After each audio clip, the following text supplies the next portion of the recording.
উপন্যাস ডায়েরি চ্যানেলের পক্ষ থেকে আপনারা শুনছেন ডাকপিয়ুর চিঠি, লিখেছেন রিক্তা ইসলাম মায়া। কণ্ঠে আমি তাসনুভা। পর্ব ৪৯। সৈয়দ বাড়িতে বিয়ের আমেজ পড়েছে। আফিয়ার বিয়ে ঠিক হয়েছে রবিউল শাহের বন্ধুর বউয়ের ভাইয়ের ছেলের সঙ্গে। ছেলে ইঞ্জিনিয়ার, পরিবার সহ সবাই আমেরিকার সিটিজেন। বিয়ের পর আফিয়াকেও আমেরিকায় নিয়ে যাবে। বিয়ের ডেট ফিক্সড করা হয়েছে খুব অল্প সময় হাতে নিয়ে, মাত্র আর ১ সপ্তাহ হতে। আজ বৃহস্পতিবার, সামনের বৃহস্পতিবার আফিয়ার গায়ে হলুদ, শুক্রবার বিয়ে। সৈয়দ বাড়িতে ছোট বড় বাচ্চা কাচ্চা সবাই হইচই করছে। বাড়ির ছাদে মাদুর বিছিয়ে সেখানে চাদর বিছিয়েছে। হাবিজাবি নানান খাবার রাখা হয়েছে চাদরের ওপরে গুছিয়ে। সবাই মিলে আড্ডা দেবে তাই। শোকরাত, রাতুল, সুফিয়া, তাপস, তামিম হাতে হাতে খাবারের প্লেট নিচ থেকে ছাদে নিয়ে উঠছে। আফিয়া চাদরের উপরে বিছিয়ে রাখছে। রিফাত, মারিদ, রাদিলও ছাদে দাঁড়িয়ে কথা বলছে আর সবাই হইচই দেখছে। তনিমা কলেজ শেষ করে শাশুড়ির আদেশে সোজা সৈয়দ বাড়িতে এসেছে রিফাতের সঙ্গে। বাড়ির ছেলের মেয়েদের হইচই, বাড়ির বড়রা আসবে না তাই সবাই ঘরের বসে। হীরা চৌধুরী, শান্তা, সালমা, ফাতেমা, মুনিয়া সঙ্গে বসার ঘরে বসে আছে। সৈয়দ শাহর শরীরটা আজকাল ভালো যাচ্ছে না, বেশ ভারী ভারী যাচ্ছে। ওনার দিনকাল যাচ্ছে চিকিৎসা আর ঔষধের উপরে। দুপুরে তিনি আফিয়ার বিয়ের তারিখ করার জন্য গুরুজন হিসেবে দুই পরিবারের মাঝে উপস্থিত ছিলেন। মেহমান বিদায়ের পরপরই তিনি নিজের ঘরে গিয়ে শুয়ে পড়েছেন। তারপর আর বের হননি। নূরজাহানের সঙ্গে মারিদের বিয়ে হয়েছে প্রায় ৩ মাস হতে চলল। নূরজাহান শ্বশুর বাড়িতে এসেছে আজ ২ মাস ১২ দিন। যথাসম্ভব নূরজাহান শ্বশুরবাড়ির সকলের মন জুগিয়ে চলার চেষ্টা করে, কিন্তু মাঝের মধ্যে তা বিফল হয়। প্রায়শই সালমা, ফাতেমার অসন্তুষ্টি দেখা যায় নূরজাহানকে নিয়ে। যদি ওনারা কেউ মারিদের জন্য বেশ একটা কথা বলতে পারে না। মানুষ বলে না, যে নারীর স্বামী শক্ত সেই নারীর সর্দারি শ্বশুরবাড়ি অন্য কেউ করতে পারে না, কিন্তু যেই নারীর স্বামী দুর্বল সেই নারীর সর্দারি সকলেই করে। নূরজাহানের ক্ষেত্রে অনেকটা তাই। সালমা, ফাতেমা খারাপ মানুষ তাই নয়। বাংলাদেশের ৯৫% শাশুড়ি যেমন হয়, সালমা, ফাতেমাও তেমনই শাশুড়ি। কথায় আছে, মা যখন শাশুড়ি হয় তখন এক চোখ কানা হয়। তাদের ক্ষেত্রেও তাই। নূরজাহানের হাতের রান্না ভালো, সেজন্য নূরজাহানকে প্রায়শই দেখা যায় রান্নাবান্নার কাজ করতে। যদিও কাজের মেয়ে রেনু, রোজিনা সবসময় নূরজাহানের কাছে সাহায্যের জন্য থাকে, তারপরেও মূল রান্নাটা নূরজাহানই করে। ঘরে বউ আসার পর থেকে সালমা রান্না করে ঘেঁষতে চায় না, এবং সবসময় সালমাকে বলতে শোনা যায়, আমার বাবা জমিদার ছিলেন, আমি জমিদারের মেয়ে হয়েও এই বাড়িতে এসে কামনার মতো কাম করে এই সংসারে হাল ধরেছি। আমার শাশুড়ি অসুস্থ ছিল, নিজের পড়াশোনা ক্যারিয়ার ছেড়ে এই সংসারে বেছে নিয়েছি। শ্বশুর শাশুড়ির সেবা যত্ন করেছি, ছোট ছোট দেবর ননদকে বড় করে তাদের বিয়ে দিয়েছি। এখন তুমি সংসারে নতুন এসেছো, আমার পর এই সংসারের দায়িত্ব তোমার। তোমাকে সবার মন জুগিয়ে চলতে হবে। বড় বউয়ের দায়িত্ব বেশি। যদি কখনো ভুলক্রমে সালমা রান্নাবান্নার কাছে সহযোগিতা করতে চায়, তাহলে ফাতেমা বড় চা হয়ে বাধা দিয়ে বলে, এখন ঘরে বউ এসেছে ভাবি, সাথে দুটো কাজের মানুষ আছে সাহায্য করতেও, তারপরেও আপনি কেন এখন রান্নাঘরে আসেন? ছেড়ে দিন না ওদের হাতে সব কিছু। এত বছর আপনিই সামলিয়েছেন, এখন দেখেন ছেলে বউ সব কিছু সামলাতে পারে কিনা। নূরজাহান কখনো কোনো কথার উত্তর দেয় না, আর না মারিদের সঙ্গে কখনো শাশুড়ির বিরুদ্ধে কথা তোলে। সে সংসারে অশান্তি চায় না বলে যথাসম্ভব সংসার চলতে ফিরতে টুকটাক কথাবার্তা সবকিছু নিজের মধ্যে রাখে। সালমা, ফাতেমা ওরা খারাপ মানুষ না। বউদের শাসনে রাখতে যেমন হওয়া দরকার তেমনই আচরণ করে মাঝে মধ্যে। নূরজাহানের সৎ মায়ের ঘর থেকে শ্বশুরবাড়ির শান্তির।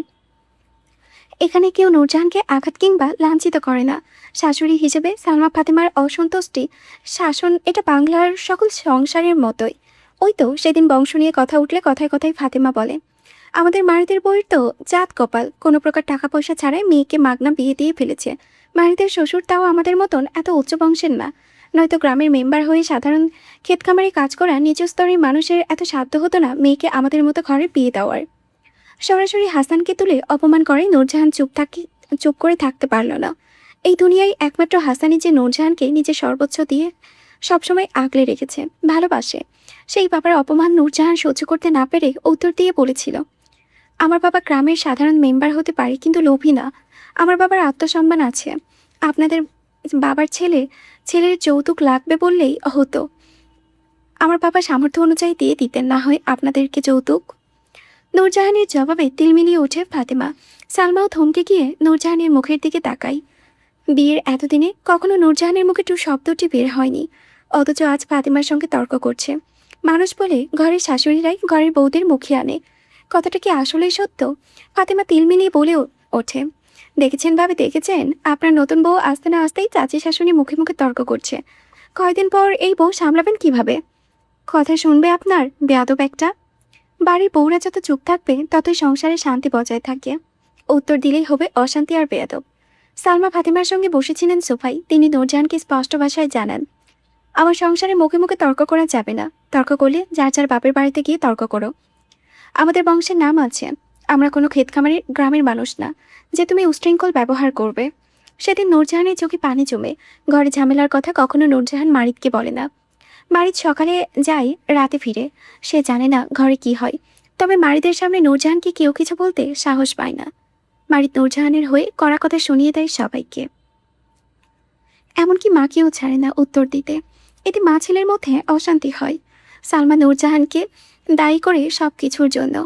এই জন্যই মূলত নূরজাহান শাশুড়ির কথাই স্বামীকে বলেন না। তবে মারিদের অনুপস্থিতিতে ফাতেমা সালমা এটা সেটা বলেও মুনিয়া এসবে চুপ থেকে এড়িয়ে যায়। সে সবসময় নিউট্রাল থাকে, কারো পক্ষে হয়ে কিছুই বলে না। নূরজাহানের হয়ে ফাতেমা ফাতেমা সালমার বিপক্ষে কথা বলে না, আবার ফাতেমা সালমার পক্ষ নিয়ে নূরজাহানের বিরুদ্ধে কথা বলে না। সে দুই পক্ষে ভালো থাকার চেষ্টা করে। মনিয়া সারাদিন কলেজ শেষ করে বিকেলে বাসায় ফিরে, তাই মনিয়াকে সংসারের ঝামেলায় বেশ একটা পাত্তা দেওয়া যায় না। তবে আজ মনিয়া বাড়িতে সবাই উপস্থিত। রবিউল শাহ ট্রেনিং শেষ করে বাড়ি ফিরেছেন 2 সপ্তাহ হলো। বাড়িদের বউকে দেখে গলা স্বর্ণের হার উপহার দিয়েছিলেন তিনি। এই সৈয়দ বাড়িতে সবচেয়ে বেশি রাগী মানুষ দুটো হচ্ছে মারিদার রবিউল শাহ। রবিউল শাহকে মাহমুদ মকবুল দুজনে খুব মানে। রবিউল শাহ পরিবারে কিছু বললেই সেটা কেউ অমান্য করে না, এমনকি মারিতেও না। বাবার পছন্দের পাত্রকে বিয়ে করতে আফিয়াও কোনো অমত প্রকাশ করেনি, বরং এক কথায় রাজি হয়ে গিয়েছে। এখন সন্ধ্যা 7টা। রবিউল খালেদ, মাহবুব মকবুল চারজনে একত্রে বেরিয়েছেন কোনো কাজে। নূরজাহান রান্নাঘরে সবার জন্য চা বানিয়ে চায়ের ফ্ল্যাক্সে ভরে রেখেছে। এটা ছাদে নিয়ে যাবে। শাশুড়িদের অলরেডি চা দেওয়া হয়েছে। তারা চা খেতে খেতে বসার ঘরে কথা বলছেন। তরিমা পাকোড়া ভেজে থালায় তুলে রেখেছে। রেনু রোজিনা ফল মিষ্টি প্লেটে করে বসার ঘরে নিয়ে যাচ্ছে বড়দের জন্য। তরিমা নূরজাহানকে একা পেয়ে প্রশ্ন করে বলে, আপনি কি সবসময় এমন শাড়ি পরেন ভাবি? নূরজাহান ফ্ল্যাক্সে চা পরে কাপ লাগাতে লাগাতে তনিমার দিকে তাকিয়ে মিষ্টি হেসে উত্তর দেয়, জি। কেন ভাবি? আমার শাশুড়ি তো শাড়ি পরেন না, ওনারা সবসময় 3 পিস পরেন। তাহলে আপনি কেন কষ্ট করে রোজ শাড়ি পরেন? শাড়ি পরে চলাফেরা করতে আপনার সমস্যা হয় না? প্রথম প্রথম সমস্যা হতো, কিন্তু এখন অভ্যাস হয়ে গিয়েছে। আপনার ভাই খুব পছন্দ করে আমি শাড়ি পরলে, মূলত ওনার জন্যই আমি সবসময় শাড়ি পরার চেষ্টা করি। ভাই শব্দটাই তনিমা নূরজাহানের উৎফুল্ল মুখটার দিকে তাকাই। তনিমা মারিদকে অনেক খারাপ জানত। মারিদ এতদিনে তনিমার ছোট ভাই রাফিনকে মেরেছিল। ভাইকে বাঁচাতে গিয়ে তনিমাও মারিদের হাতে আহত হয়েছিল। তনিমার সবচেয়ে অপছন্দের ব্যক্তি ভাইয়ের বড় বউ হয়ে এই বাড়িতে আসতে হবে, তনিমার সাথে কল্পনাতেও ভাবেনি। অথচ আজ এটাই বাস্তব। সবচেয়ে বড় বাস্তব হচ্ছে তনিমা যে মারিদকে খারাপ কোনটালক মনে করত, আজ এই মারিদকে পরিবার মানিয়ে চলতে হচ্ছে। অদ্ভুত। তনিমা হেসে বলে, শাড়িতে আপনাকে অনেক সুন্দর দেখায় ভাবি, একদম নায়িকা টাইপ। আমার কাছে নায়িকাকেও ফেল মনে হয় আপনার সামনে। মাশাল্লাহ, আপনি অনেক সুন্দরী। ভাই কিন্তু জিতছে, রিপাত ভাইও কিন্তু জিতছে।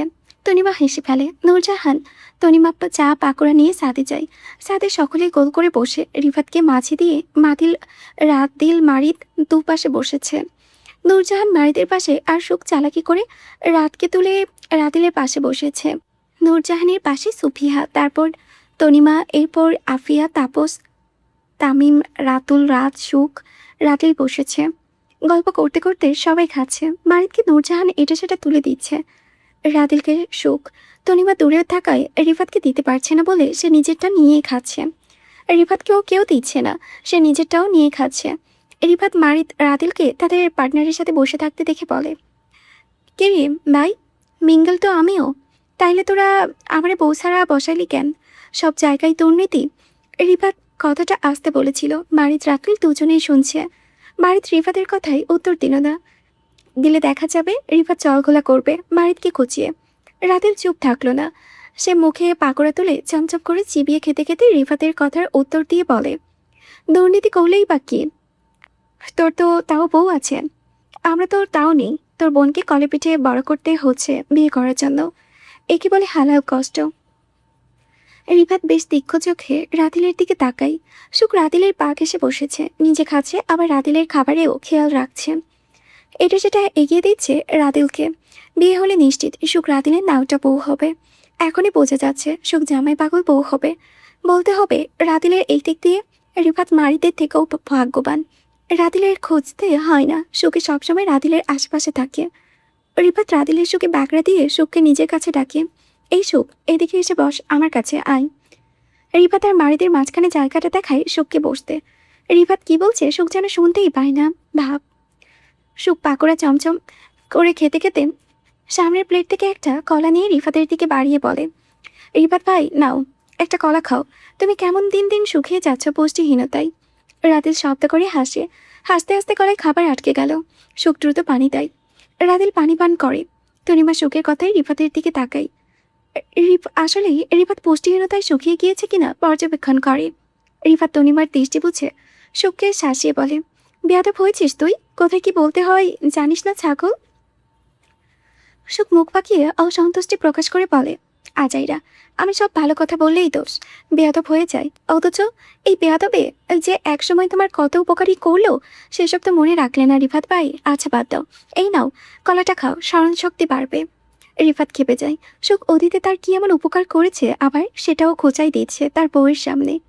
রিফাতের জানা মতে সুখের থেকে সে সজ্ঞানে কখনো উপকার নেয়নি। এবার জীবনে রিফাত কখনো অজ্ঞান হয়েছে কিনা সেটাও সন্দেহ। এবার সুখ তার কোন উপকারের কথা মনে করে খোঁটা দিচ্ছে আল্লাহ জানে। রিফাত খেপে গিয়ে বলল, ভন্টের ভন্ট, তুই জীবনেও আমার আবার কি উপকার করেছিস? কাঁদলে এখনো তোর নাক দিয়ে হিঙ্গেল পড়ে। তুই আবারও করবি আমার উপকার? যা আগে বড় হ, তারপর আসিস বড় ভাইয়ের উপকার করতে ছাগল। রিফাত আর সুখ টম অ্যান্ড জেরির মতো হুটহাট ঝগড়া লেগে যায়। এই ব্যাপারে পূর্বে অবগত ছিল না তনিমা আর নূরজাহানের। ওরা দুজনেই এই বাড়ির নতুন সদস্য, তাই ওদের জানা নেই কিছুই। যদিও এর আগে নূরজাহান রিফাতকে সুখের সঙ্গে টুকটাক কথা কাটাকাটি করতে দেখেছে, কিন্তু বড় ঝগড়া এই প্রথম। সুখ উত্তর দিয়ে বলে, তুমি ভাই মির্জাফর, উপকারী উপকার মনে রাখো না, অকৃতজ্ঞ। তোমার কত প্রেমের সাক্ষী আমি, তার হিসেব নেই।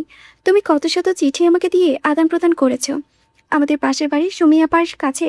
সেই কথা কিন্তু আমি আজও কাউকে বলিনি, গোপনে রেখেছি বুকে। সুমি আপা কিন্তু ভালোই ছিল রিফাত ভাই। তোমার প্রেমপত্র নিয়ে গেলে আমার নাকের হিঙ্গেল পরিষ্কার করে দিত নিজের ওড়না দিয়ে। আমাকে চকলেট দিত আর বলতো, কাউকে বলিস না কিন্তু সু। সেজন্য আমি আজও কাউকে বলিনি, এমনকি তোমার বউকেও না। সবাই খাওয়া ছেড়ে সিরিয়াস মোডে সুখের কথা শুনছে। তনিমা অবাক দৃষ্টিতে রিফাতের দিকে তাকিয়ে। রিফাত নিজেও বিস্মিত সুখের কথায়। সোমা নামে একটা মেয়ে ছিল সুখদের বাড়ির পাশে। সে বহু বছর আগের কথা, তখন রিফাত নতুন নতুন কলেজে পড়তো। সুখও খুব ছোট ছিল, 6 কি 7 বছর ছিল সুখে। ওই পিচে সুখ এত বছরের পুরনো কথা এখনো মনে রেখেছে। এখন আবারও সুযোগ বুঝে সেটা রিফাতের বইয়ের সামনেই সবকিছু ফাঁস করে দেবে। রিফাত সোমার সাথে মোটেও কয়েকটা চিঠি আদান প্রদান করেছিল, 2-3টা হবে হয়তো। অথচ সুখ বানিয়ে বলেছে শত শত চিঠির নাম। সোমার সাথে তো রিফাতের প্রেমই করতে পারেনি, তার আগে সোমাকে বিয়ে দিয়ে দিল ওর পরিবার। রিফাত তনিমার সামনে নিজের ইজ্জত বাঁচাতে চেয়ে সোমা মেয়েটিকে চিনতে অস্বীকার করে মিথ্যা আশ্রয় নিয়ে বলল, সোমাকে তোমার 11 নম্বর গার্লফ্রেন্ড। লা হাওলা ওয়ালা কুয়াতা ইল্লা বিল্লা, ভন্টের বাচ্চা, মিথ্যা বললে তোর জামাই মরে যাবে। রিফাতের কথায় যেন আকাশ ভেঙে পড়ল। জীবনে 2-4টা মেয়ের সঙ্গে কথা বলেছে সে, তাও টাইম পাস করেছে, তাই বলে এত সংখ্যার গার্লফ্রেন্ড রিফাতের কখনোই ছিল না। তনিমা বেশ মনোযোগ দিয়ে সুখের কথা শুনছে। তনিমা যে সুখের কথা বিশ্বাস করেছে সেটা তনিমার মুখশ্রী থেকে বুঝতে পারছে রিফাত।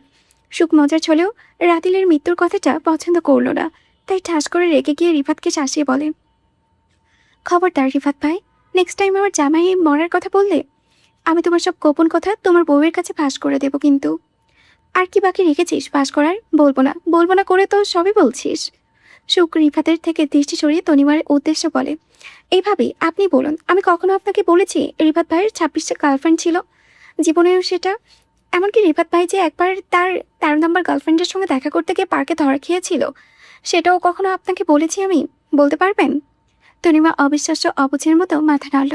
সুখ সত্যিই ওকে কিছু বলেনি কখনো। সুখ ফের বলে, ওই দিন রিফাত ভাই আমাদের কোচিংয়ের ইতি ম্যাডামের সঙ্গে যে হেসে হেসে আর ভাব জমিয়ে কথা বলছিল, আমি কি সেটা আপনাকে বলে এসেছি ভাবি? আমি মোটেও এমন মেয়ে নয় যে রিফাত ভাইয়ের সব গোপন কথা তার বউকে ফাঁস করে দেব। সব কিছু আমি আজও বুকে চেপে রেখেছি শুধুমাত্র রিফাত ভাইয়ের মঙ্গলের কথা চিন্তা করে। তনিমা উঠে চলে গেল নিচে। তনিমাকে নিচে যেতে দেখে রিফাত সেদিকে তাকিয়ে বলে, তুই যে কত নাম্বারের বাটপাড়ার চিটার আল্লাহ জানে। বলবো না বলেও কতগুলো মিথ্যা কথা আমার বউটারে বলে আমার সংসারে আগুন লাগাইলি। আল্লাহ তোর বিচার করবে এই ভণ্ডামির জন্য দেখিস। রিফাত আর তনিমার পেছনে যাওয়ার সাহস পেল না, সাথে বসেই রইল সবার জন্য। তনিমা চলে যেতে সকালে খাওয়া দাওয়া করে হইচই করতে লাগলো। দুপুরবেলা নূরজাহান রান্নাঘরে দুপুরে রান্না করছিল। হঠাৎ বাইরে তীব্র হইচই শব্দ শুনে গ্যাসের চুলা বন্ধ করে বসার ঘরে আসলো। কারো চিৎকার চেঁচামেচি আর ভাঙচুরের শব্দ বাইরে শোনা যাচ্ছে। সৈয়দ শ্যাম বাদে বাড়িতে কোনো পুরুষ লোক নেই। মনিও কলেজে। বাড়িতে মেয়েরা আর মহিলারা আছে। ফাতিমা, সালমা, আফিয়া, সুফিয়া, সুখের পেছনে রোজিনা, রেনুও দৌড়ে বাহিরের দিকে যাচ্ছে। নূরজাহান কৌতূহল দমাতে না পেরে সে দ্রুত বাহিরে পাড়ায়। মানিক তার দলবল দিয়ে নূরজাহানের শ্বশুর বাড়িতে এসেছে নূরজাহানকে দিতে। সৈয়দ বাড়ির দারোয়ান, সবুজানী আর সুখের ড্রাইভার হাসান বাধা দেওয়ায় তাদেরকে বেশ মারধর করেছে মানিকের লোকজন। চিৎকার চেঁচামেচিটাও সেখানকারই। মানিক নূরজাহানের নাম ধরে চিৎকার করে বাড়ির দিকে আসছে। মানিককে দেখে নূরজাহানের আতঙ্কে থরথর করে কাঁপতে থাকে। সালমা দ্রুত সুখকে বলে, সুখ দ্রুত যা, বাড়িতে তোর বাপ চাচাদের ফোন করে বল বাড়িতে পুলিশ নিয়ে আসতে বল। আমাদের বাড়িতে সন্ত্রাস পড়েছে, যা তাড়াতাড়ি। সুখ দ্রুত দৌড়ে খাওয়ারে যায় সবাইকে ফোন করতে। মানিক বাড়ির ভেতরের দিকে যাচ্ছে দেখে সালমা মানিককে বাধা দিয়ে পথ আটকে বলে, এই ছেলে আমাদের বাড়িতে ঢুকে গুন্ডামি করছো কেন? কি চাই এখানে? এটা ভদ্রলোকের বাড়ি, এখানে তোমার গুন্ডামি চলবে না। আমার বাড়ি থেকে এক্ষুনি বেরিয়ে যাও, যাও বলছি। এইসর শালের বুড়ি মাগি, এমনি মাথাটা নষ্ট। আমার নূরজাহানরে কই রাখছে তোর পোলা? বাইর কইরা দে নূরজাহানরে, নইলে তোর পোলারে আজ বাংলা চুদাই দেমু। মানিক জিভ কামড় দিয়ে মুষ্টি করে সালমাকে বিকৃত ভাষায় গাড়িটা দিয়ে দেখায়। গা ঘিনঘিন করে ওঠে সালমার। ফাতেমা সালমার পাশাপাশি মানিককে বাধা দিয়ে বলে, এই সন্ত্রাস ছেলে আমাদের বাসা থেকে বের হল, নয়তো পুলিশ ডাকবো আমরা। সালমার পর ফাতেমা পথ আটকে দেওয়াই মানিক রেগে তিলমিলিয়ে বলে, এই পালপাকনা পুরীর দল, সর সামনে থেকে। মানিক হাতের টাকায় সালমাকে ফেলে দিতে ফাতেমা দ্রুত ধরায় সালমাকে। বাড়ির পেছনে থেকে আফিয়া, সুফিয়াও মা চাচির কাছে দৌড়ে যায়। মানিক নূরজাহানকে আতঙ্কিত মুখে দরজার সামনে দাঁড়িয়ে থাকতে দেখে সে দৌড়ে যায় নূরজাহানের কাছে। কত মাস পর নূরজাহানের চাঁদ মুখখানা দেখলো মানিক। মানিক দুই হাতে বাড়িয়ে নূরজাহানের গাল ছুঁতে চাইলে নূরজাহান দ্রুত পেছনে যায়। মানিক থেমে থাকে না, নূরজাহান পেছনে যাচ্ছে। মানিক এগিয়ে গিয়ে দূরত্ব গুছিয়ে আকুতি স্বরে বলে, নূরজাহান, আমার নূরজাহান, তুমি কেমনে পারলা আমার এই সাইরা এই বাড়িতে আইতে? তোমার কষ্ট হয় নাই? একটুখানি মায়া লাগে নাই? আমার কথা একটাবার মনে পড়ে নাই তোমার? আমার কোমল নূরজাহান এত পাষাণ হইল কেমনে? চল নূরজাহান, আমি আইয়া পড়ছি, চল আমার লগে জায়গা পা তুমি। আল্লাহর দোহাই লাগে মানিক ভাই, আপনি চলে যান। আমার শ্বশুর বাড়িতে ঝামেলা করবেন না, প্লিজ আপনি চলে যান। নূরজাহানের ভয়ার্ত আতঙ্কিত মুখটা দেখে তাকিয়ে মানিক আকুতি ভরা কণ্ঠে বলল, আমনে কয় না আমার পানের নূরজাহান, বুকটা ফাইটা যায়, ইচ্ছা করে বুকটা চিরা কলিজাটা তোমারে দেখায়, কত ভালোবাসি তোমারে। সঙ্গে চল নূরজাহান, এর থেকেও তোমারে বড় রাজপ্রাসাদ বানাই দিমু, মেলা সুখ থাকবো আমার রাজপ্রাসাদের রানী হইয়া। আমার কিছু দরকার নাই, আপনি চলে যান মানিক ভাই, আমি বিবাহিত, আমার শেষ ঠিকানা আমার স্বামীর ঘরেই, দোহাই লাগে এবার আমাকে ভুলে যান, আমার পিছু ছেড়ে দেন। মানিকের চোখে পানি জমলো। মানিক আকুতি ভরা স্বরে বলে, আমি তোমার প্রেমে পড়লে সায়রা দিতে পারতাম নূরজাহান, কিন্তু আমি তো তোমার মায়াই পড়ছি। তোমারে কেমনে সায়রা দিই কৌ? ভালোবাসা সারণ যায়, কিন্তু মায়া কেমনে সারম কৌ? নূরজাহান কাঁদছে ভয়। সালমা, ফাতিমা, আফিয়া, সুফিয়া, রেনু, রোজিনা সবাই মানিক নূরজাহানের দিকে অবিশ্বাস্য দৃষ্টিতে তাকিয়ে। সবাই যে মানিককে জড়িয়ে নূরজাহানকে ভুল বুঝতেছে সেটা সকলের দৃষ্টিতে স্পষ্ট। নূরজাহান দেওয়ালের সঙ্গে ছিটিয়ে গিয়ে বলে, আপনার উপস্থিতি আমাকে কলঙ্কিত করছে মানিক ভাই, আপনি কেন বুঝতে পারছেন না? সমাজ জানে আমি খারাপ, পাপি তই আমি লইকাই খারাপ না নূরজাহান, খোদার কসম আমি তোমারে পাইলে ভালো হইয়া যাবো নূরজাহান। তুমি হালে আমারে এইটা সুযোগ দাও নূরজাহান, তোমার দুইটা পায়ে পড়ি, আমারে খালি একটা সুযোগ দাও। মানিক সত্যি এবার নূরজাহানের সামনে পায়ে লুটিয়ে পড়তে নূরজাহান পিছিয়ে গিয়ে বলে, সেটা আর সম্ভব না মানিক ভাই, আপনি চলে যান প্লিজ। নূরজাহান পাষাণ। নূরজাহান সবসময় মানিকের জন্য পাষাণ ছিল। নূরজাহান কখনো মানিক কিংবা মানিকের ভালোবাসা বুঝতে চায়নি বলে মানিক সবসময় নূরজাহানের সামনে নিজের ভালোবাসা বোঝাতে চাইতো। আজও নূরজাহানের সবসময় মতো মানিকের ভালোবাসা ফিরিয়ে দিচ্ছে। আজ মানিক সব সময়ের মতো খালি হাতে ফিরে যাবে না, তবে নূরজাহানকে সঙ্গে করে নিয়েই যাবে। মানিক উঠে দাঁড়িয়ে খপ করে নূরজাহানের হাত চেপে রাগে চোখ মুখ শক্ত করে বলে, সঙ্গে চল নূরজাহান, কোনো বাহানা করো না, তাইলে তোমার লগে শ্বশুরবাড়ি লাহান, এই শ্বশুরবাড়িতেও আমি আগুন লাগাইয়া সব কিছু সাইড কইরা দিমু। নূরজাহানের আগে একটা বিয়ে ছিল, সেটা মানিক মাহবুব মকবুল বাদে নূরজাহানের শ্বশুরবাড়ির আর কেউ জানতো না। এমন মানিকের মুখে শুনেছে নূরজাহানের আগে একটা বিয়ে হয়েছিল সেটা।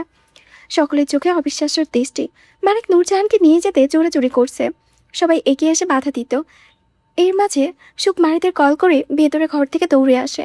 মানিক নূরজাহানের হাত ধরে টানাটানি করছে দেখে সঙ্গে নিয়ে আসে। কাচের গ্লাস দিয়ে মানিকের মাথায় এসে সজোরে মারে। তাৎক্ষণিক আর্তনাদ করে নূরজাহানের পা ছেড়ে মাথা চেপে ঝুঁকে যায় মানিক। কপাল ফেটে চরচর করে রক্ত ঝরে ফ্লোরে। সেই সুযোগে সুখ নূরজাহানের হাত চেপে বাড়ির ভেতর দিকে দৌড় মারে। ভাবি পালাও, যতক্ষণ পর্যন্ত মারিদ ভাই বাড়িতে না আসছে ততক্ষণ পর্যন্ত আমরা রুমবন্দি হয়ে বসে থাকবো। মারিদ ভাই আসতে আর একটু সময় লাগবে। মানিক মাথা চেপে সুখকে গালি দিয়ে বলে, শালির ঘরে ছাড়ি চোদমাদারির রানী, জি মানলি কেন? আচ্ছা, লেখিকা না লাস্টে বলেছে সবাই রিল্যাক্স করুন, কোনো প্রকার স্যাড এন্ডিং হবে না গল্পে, ওকে।